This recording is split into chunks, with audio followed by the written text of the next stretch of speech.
The next book was a function of course, getting that first book out of the way, finally settling back in, and after you've had an opportunity to absorb all the fun parts of the first one and then start to recognize there's a responsibility now with the second one to do better than you did with the first one, but still to remain true, I think, to the integrity of the writing in terms of writing quality material, and still recognizing that what we're really doing is providing a product for a consumer and writing accordingly. So my goal was always to write things that people like to read, that they would think about when they finished reading. And so the theme of the second book was a little bit of a spin-off from the theme of the first book, in that it dealt with sort of a coming of age for a young boy. The name of the book is UNBROKE Horses, and I'll explain how that came about. But in that second story, what was the concept that was really important to me was to examine was a typical literary theme of good versus evil.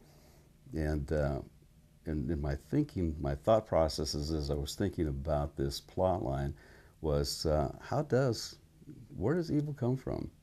When you look at a little kid, you've got your son or your daughter, and they're an innocent little kid. There is no way you can imagine them ever becoming anything evil. There are some days when you can never imagine them doing anything other than becoming something evil, but the truth is you can't see that in a kid. I mean, kids are so beautiful, they're so innocent. And so the theme in my mind was, how does that come about, and then how does somebody deal with that? And so the theme of the story, I thought, well, I'm going to start with a kid who's a preacher's son. He has been taught right from wrong. He has values, hopefully, that reflect his background. And in this particular case, the story was represented in, or evil was represented in the story by 3 Civil War deserters. And these 3 degenerate men deserted the war back east, traveled west, kidnapped this boy, and there's a lot of brutality. It is a tough, tough story in terms of the brutality that this kid experienced and the things that he went through after he was kidnapped, and they murdered his parents. And so what he found, the young protagonist in the story, what he discovered was that turning the other cheek didn't work for him. All the things that he had been taught were ineffectual, and his life and well-being were at stake. He had to adapt, and in the process of adapting, learned that violence is, in his case, was the right counter move for him to make for violence that was being perpetrated upon him. And then, of course, that progressed, and he found out that having a weapon, the firepower of that gun, was even more empowering for him. And so he was seduced into evil as a result of his need for finding a method of surviving. And then he found, not only did it work, he liked the feeling of finally being in power, because he was so repressed by these guys this whole time that they had him held captive. And then he takes it to the next extreme. He ends up committing violence back the other direction. So the young protagonist in the story, who was the preacher's son and ultimately ended up having all of these evil things perpetrated on him, as he discovered that the only thing that would allow him any power to respond to that was evil itself. And he not only found out that evil would help him in his survival, he ended up embracing it. And then the point of the story then was going to be, how does evil perpetuate itself in the next generation? It has to come from somewhere. So this innocent preacher's son found that the empowerment that he experienced as a result of resorting to the same kind of evil that he was detesting worked for him. And without ruining the part of the plot line of the story, I will tell you that he commits evil at least equal to that was perpetrated upon him. And the remainder of the story, the last third of the story, is how this kid is going to find redemption as a result of all of that. And what he ends up doing, of course, is because of his embracing of evil, he becomes a very damaged young man. And at 14, 15 years old, very impressionable years, very, very difficult time for a kid under normal circumstances. And he has the good fortune of being taken under the protective wing of one of the other characters in the book, who steers him towards a ranch and gets him a job for the summer working on this ranch, hopefully to help rehabilitate his thinking, but at least just to get him out of the that whole environment that he was struggling with before.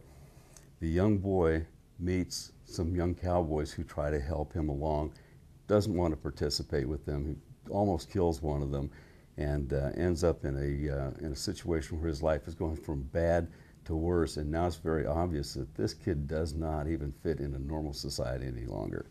And he meets an old Indian horse trainer, and the horse trainer introduces him to a band of wild horses that he's going to work in the round pen and try to break for the use on the ranch. They've got another cowboy on the ranch who breaks horses for the remuda for everyday use, and he breaks them the cowboy way. Gets on, just rides this daylights out of them and breaks those horses. And this kid is talking to the Indian and wants to know, are we going to break these horses? He says, no, we don't break these horses. He says, what we do is we help these horses do what they need to do so they can become good.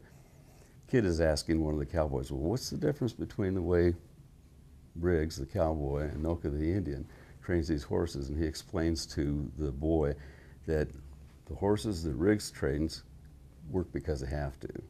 The horses that the Indian trains works because they want to. And the horses then, the wild horses, become a symbol of what this kid has become himself. They're unruly, they're reactionary, they're dangerous. Everything about them is what this kid has become. And the kid is resistant. He sort of wants to do it, but he doesn't want to do it. And so there's this pulling and pushing back and forth. Finally, one morning they get in the round pen with the horses, and the Indian's going to explain to the kid what he needs to do. The kid doesn't get it, gets in trouble, and shatters what little confidence that he had. Finally, they rebuild that, and the Indian makes no concessions to the kid. He just shows him what needs to be done, explains to him in really simple terms. And there's a moment in the book which is sort of a pivotal point for this kid, where the Indian is explaining what the problem is between the horses and him and the way the horses react. He said, these horses react the way they do because they're afraid. And it's fear that drives them to become so aggressive and act the way they do. And they need to be dealt with in a different manner. And as this Indian is explaining this to the boy's listening very intently, looks down at his boots, and he looks back up at the Indian. He said, we ain't talking about the horses, are we? And at that moment, then you recognize that the kid sees that everything that he's dealing with and trying to get these horses to do is what he needs to do for himself. So his redemption is going to come, hopefully, in the form of his ability to deal with these horses. So what he learns and accomplishes with the horses are hopefully going to be what happens to him. So the crux of the story is whether or not he's going to be able to successfully redeem himself through that process, or if he's going to end up being the next generation of evil.